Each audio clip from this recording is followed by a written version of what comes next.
मला आहे ना माझी आत्ते बहीण भेटायला आली होती.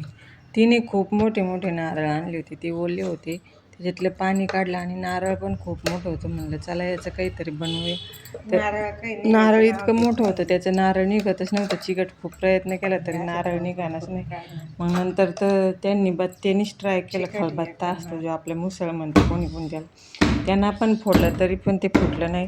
मग बाहेर जाऊन एका दगडावर 2-4 वेळा मुसळीने हे केलं तेव्हा ते फुटलं आणि त्याच्यामधून खूप सारं नारळ निघालं होतं, ओलं नारळ. आणि ते नारळ इतकं गोड होतं, झाड होतं. म्हणजे काही काही झाडं इतके चांगले असतात ना, तर त्यांना खूप भारी फळं येतात.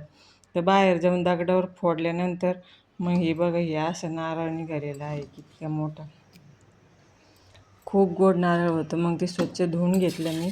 त्यासाठी थोडीशी हरभऱ्याची डाळ भिजू घातली आणि मिक्सरच्या भांड्यामध्ये इतकी मोठी याची सगळ्याची चटणी नाही केली मी, थोडंसंच घेतलं आणि त्याच्यात लसूण, मिरच्या, शेंगदाणे 2-4 आणि ही जी डाळ भिजवली होती ती मी त्यात टाकून घेतली. मीठ आणि जिरे असं सगळं एकत्र करून एकदम बारीक वाटून घेतलं. थोडीशी हळद घातली आणि एकदम बारीक वाटल्यानंतर तरी पण त्यामध्ये थोडे थोडे खोबऱ्याचे तुकडे राहिलेले होते, ते काढून घेतले आणि मग तेल टाकून एकदम परतू घेतलेले आहे. ते कच्चेपणा नाही लागू म्हणून एकदा सगळ्यात पहिले परतू घेतले.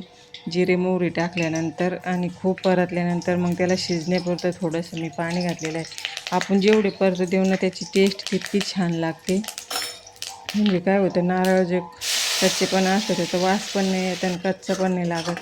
आणि खूप परतल्यानंतर अर्धा ग्लास मी त्याला शिजण्यासाठी पाणी टाकलं आणि छान 2 मिनटं परतल्यानंतर शिजू दिली आणि शिजले. ते पाणी जेव्हा आटलं तेव्हा आपली नारळाची चटणी तयार झाली आहे. आणि अशी केली नारळाची चटणी. व्हिडिओ आवडल्यास शेअर करा, कमेंट करा आणि लाईक करा.